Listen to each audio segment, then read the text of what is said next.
বাংলাদেশ ইসলামী বিশ্ববিদ্যালয় কুষ্টিয়ার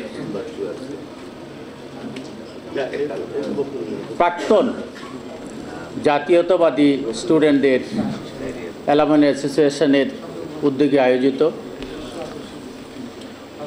বাংলাদেশের যে বিশ্ববিদ্যালয় প্রতিষ্ঠার প্রেক্ষাপট ছিল যে ইসলামী এবং সাধারণ শিক্ষার সমন্বয় সাধন করে বাংলাদেশের শিক্ষা ব্যবস্থাকে ঢেলে সাজানো, সেই লক্ষ্যকে সামনে রেখে আমাদের প্রিয় নেতা, বাংলাদেশের হৃদয়ের সাধারণ মানুষের হৃদয়ের স্পন্দন, মরহুম প্রেসিডেন্ট শহীদ জিয়াউর রহমান কর্তৃক প্রতিষ্ঠিত ইসলামী বিশ্ববিদ্যালয়ের সেই শিক্ষার আজকের এই অনুষ্ঠানের মাননীয় প্রধান অতিথি, যিনি কিছুক্ষণের মধ্যেই আমাদের সামনে এসে পৌঁছাবেন, বাংলাদেশ জাতীয়তাবাদী দলের জাতীয় নির্বাহী কমিটির সিনিয়র যুগ্ম মহাসচিব অ্যাডভোকেট রুহুল কবির রিজভী, আজকের অনুষ্ঠানের সম্মানিত সভাপতি, যিনি বাংলাদেশ ইসলামী বিশ্ববিদ্যালয়ের প্রাক্তন ছাত্রছাত্রীদের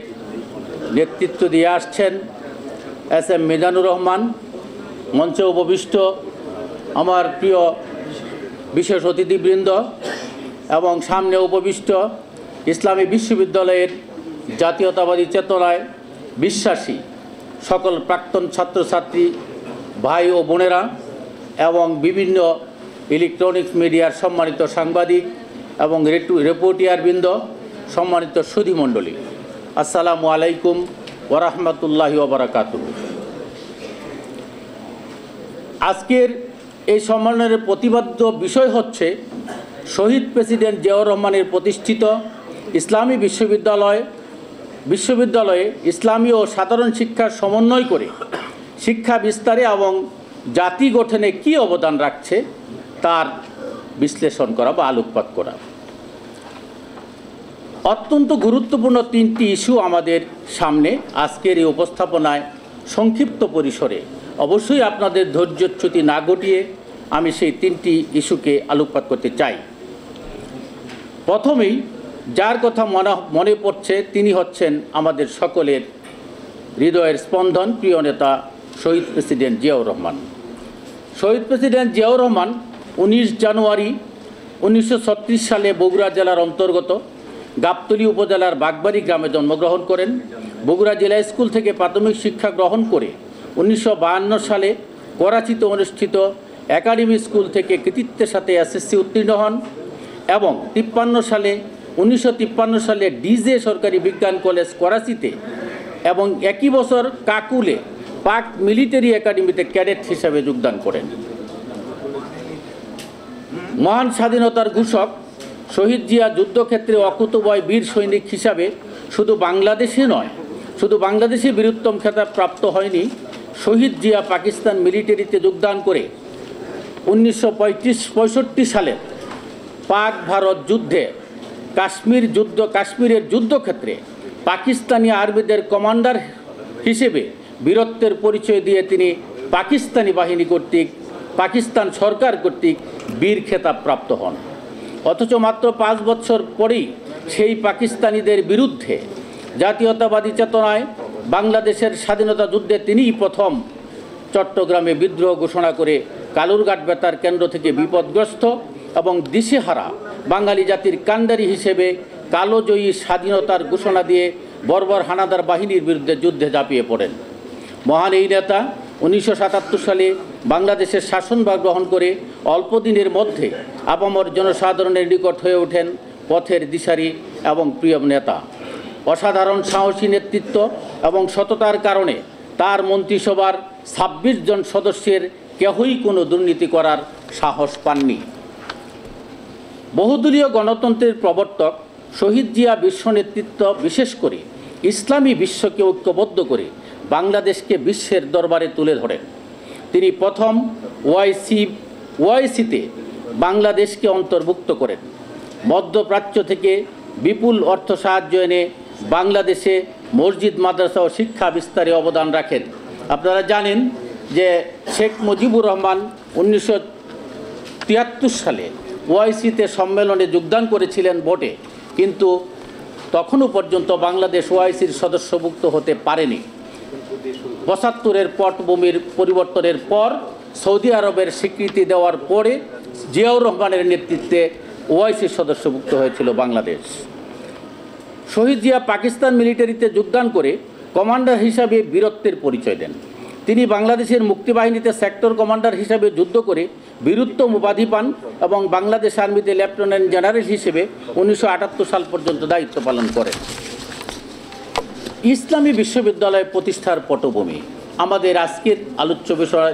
দ্বিতীয় ইস্যু, পলাশির যুদ্ধে বাংলাদেশের স্বাধীনতা বিলুপ্ত হওয়ার ১০০ বছর পর ১৮৫৭ সালে কলকাতা বিশ্ববিদ্যালয়ে মুসলমানদের শিক্ষার সুযোগ বন্ধ হয়ে যায় অথবা সীমিত হয়ে যায়। ১৯০৩ সালে সৈয়দ আমির আলী এবং নবাব আলী চৌধুরী মুসলমানদের জন্য একটি পৃথক ইসলামী বিশ্ববিদ্যালয়ের দাবি তুলে ধরেন। ১৯২১ সালে ১৯১১ সালে বঙ্গভঙ্গ রদ হলে ১৯১২ সালে ইসলামিক স্টাডিজ অনুষদ সহ ঢাকায় একটি আবাসিক মুসলিম বিশ্ব প্রতিষ্ঠার দাবি উঠলে অনেকেই এর বিরোধিতা করেন। তা সত্ত্বেও ইংরেজরা এই দাবিকে মেনে নেয়। ১৯২৯ সালে কলকাতা আলিয়া মাদ্রাসায় জমিয়তে তালাবিয়া আরাবিয়া এর ছাত্ররা এই দাবি তোলেন। ১৯৩৯ সালে অবিভক্ত বাংলার মুখ্যমন্ত্রী শেরে বাংলা কলকাতা আলিয়ায় ইসলামী বিশ্ববিদ্যালয় প্রতিষ্ঠার ঘোষণা দেন। ১৯৪৯ সালে মাওলানা আকরাম খাঁ কমিটি, ১৯৫৮ সালে শরীফ কমিশন ইসলামী বিশ্ববিদ্যালয় প্রতিষ্ঠার প্রস্তাব দেন। ১৯৭৪ সালে মাওলানা আব্দুল হামিদ খান বাসারি ব্যক্তিগত উদ্যোগে টাঙ্গাইলে একটি ইসলামী বিশ্ববিদ্যালয় গড়ে তোলেন। ১৯৭৭ সালে ২১ জানুয়ারি শহীদ জিয়া ইসলামী বিশ্ববিদ্যালয় প্রতিষ্ঠার ঘোষণা দিয়ে রাজশাহী বিশ্ববিদ্যালয়ের ভিসি প্রফেসর এম.এ. বারী স্যারকে সভাপতি করে ৭ সদস্যের কমিটি গঠন করেন। কমিটি ১৯৭৭ সালের ২০ অক্টোবর বাংলাদেশে এই ইসলামী বিশ্ববিদ্যালয় প্রতিষ্ঠার সুপারিশ করে শহীদ জিয়ার নিকট প্রতিবেদন পেশ করেন। শহীদ জিয়া ১৯৭৯ সালে কুষ্টিয়া জেলার শান্তিডাঙ্গার দুলালপুরে ওআইসি এর অর্থায়নে এই ইসলামী বিশ্ববিদ্যালয়ের ভিত্তিপ্রস্তর স্থাপন করেন। দুঃখজনক হলেও সত্য যে ৩০ মে ১৯৮১ সাল এক অভ্যুত্থানে তার শহীদ হওয়ার পর থেকে এই বিশ্ববিদ্যালয়টি নানাবিধ ষড়যন্ত্রের শিকার হয়। ষড়যন্ত্রের ফলে একবার গাজীপুরে, তারপরে আবার গাজীপুর থেকে কুষ্টিয়ায় বারবার স্থানান্তরিত হয়।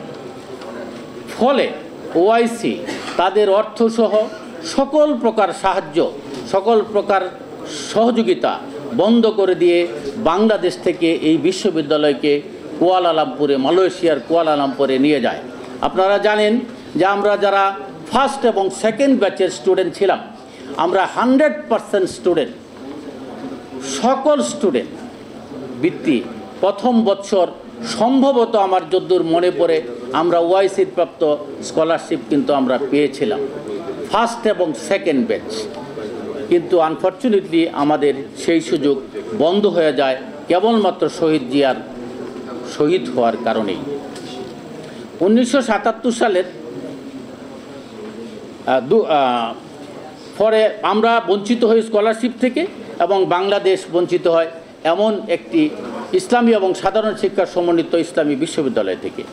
এর লক্ষ্য এবং উদ্দেশ্য ছিল বাংলাদেশের শিক্ষা বিস্তারে ইসলামী ও সাধারণ শিক্ষার সমন্বয় করে জাতি গঠন করা, কলা এবং বিজ্ঞান শাখায় ইসলামী শিক্ষার সমন্বয় করা, মাদ্রাসার শিক্ষাকে যুগ উপযোগী এবং আধুনিকায়নে উন্নয়ন করা, ইসলামী শিক্ষার বিভিন্ন স্তরে গবেষণা চালু করা, ইসলামী শিক্ষার প্রসারের মাধ্যমে তথাকথিত অন ইসলামিক শিক্ষার বিরোধ অপসারণ করা। শিক্ষা বিস্তারে ইসলামী বিশ্ববিদ্যালয়ের ভূমিকা। ১৯৮৫-৮৬ শিক্ষাবর্ষে মাত্র 4টি অনুষদের মাধ্যমে এই বিশ্ববিদ্যালয়ের যাত্রা শুরু হয়। বহু চড়াই উতরাই পেরিয়ে আজ এই বিশ্ববিদ্যালয়টিতে ৩৬টি বিভাগ চালু করে দেশের অন্যতম বৃহত্তম ও সমৃদ্ধশালী বিশ্ববিদ্যালয় হিসাবে দক্ষ এবং নৈতিকতাপূর্ণ মানব সম্পদ উন্নয়ন করে বাংলাদেশের গোটা বিশ্বে অবদান রেখে চলছে। এর অন্যতম বৈশিষ্ট্য হলো মাদ্রাসা শিক্ষা থেকে আগত শিক্ষার্থীদের জন্য 100 নম্বরের ইংরেজি বাধ্যতামূলক এবং সাধারণ শিক্ষা থেকে আগত শিক্ষার্থীদের জন্য 100 নম্বরের আরবি বা ইসলামী শিক্ষা বাধ্যতামূলক। বিশ্ববিদ্যালয়টিতে বর্তমানে 15,384 জন শিক্ষার্থী এবং বিদেশি 38 জন শিক্ষার্থী রয়েছে। এমফিল গবেষণারত 247 জন, পিএইচডি গবেষণারত 294 জন, পিএইচডি ডিগ্রিপ্রাপ্ত 25 জন সহ 25 জন মহিলা সহ মোট 510 জন রয়েছেন। মোট শিক্ষক সংখ্যা 394 এবং কর্মকর্তার সংখ্যা 473, কর্মচারীর সংখ্যা 326। ইসলামী বিশ্ববিদ্যালয়ের ছাত্রীদের জন্য 3টি সহ মোট 8টি আবাসিক হল রয়েছে। পরিশেষে বলা যায় যে মহান প্রেসিডেন্ট শহীদ জিয়াউর রহমান বাংলাদেশের সংবিধানে সেকুলারিজম উচ্ছেদ করে বিসমিল্লাহির রহমানির রহিম প্রবর্তন করে বাংলাদেশের শিক্ষায় এবং জাতি বিনির্মাণে শিক্ষার ইসলামীকরণ শুরু করেছিলেন। পরবর্তীতে তিনি বাংলাদেশের শিক্ষার প্রাথমিক, মাধ্যমিক স্তর, সকল স্তরে বিজ্ঞান বিভাগ, মানবিক বিভাগ এবং ব্যবসায় শিক্ষাসহ সকল বিভাগে আমরা জানি আমাদের সময়ে দিনিয়াত শিক্ষা, দিনিয়াত এবং পরবর্তীতে ইসলামী শিক্ষা বাধ্যতামূলক করেছেন এবং ইসলামী বিশ্ববিদ্যালয় প্রতিষ্ঠা করে আমাদের শিক্ষা ব্যবস্থায় সাধারণ ও ইসলামী শিক্ষার সমন্বয় করে বাংলাদেশকে পৃথিবীর দরবারে একটি উন্নত এবং ইসলামিক বা মুসলিম রাষ্ট্র হিসেবে শহীদ প্রেসিডেন্ট জিয়াউর রহমান করতে সক্ষম হয়েছেন। আপনারা জানেন যে শুধু শহীদ প্রেসিডেন্ট জিয়াউর রহমান শুধু শিক্ষা বিস্তারেই নয়, গোটা ইসলামী দুনিয়াতে তার যে নেতৃত্ব ছিল, আমরা হজের সময় আমরা আরাফাতের ময়দানে গিয়ে শুনেছি ওই নিম গাছগুলিকে জিয়া গাছ বলে তারা ডাকে, তারা জিয়া গাছ বলে ডাকে। সেই মরুতে যেখানে একটা ঘাস জন্মায় না, সেই মরুভূমিতে আমাদের প্রেসিডেন্ট শহীদ জিয়াউর রহমান সৌদি আরবের মরুভূমিকে শস্য শ্যামল বাগানে পরিণত করেছেন। আমরা আমাদের ইসলামী বিশ্ববিদ্যালয়ের পক্ষ থেকে, ইউনেস্কোর পক্ষ থেকে আজকে আমরা আমাদের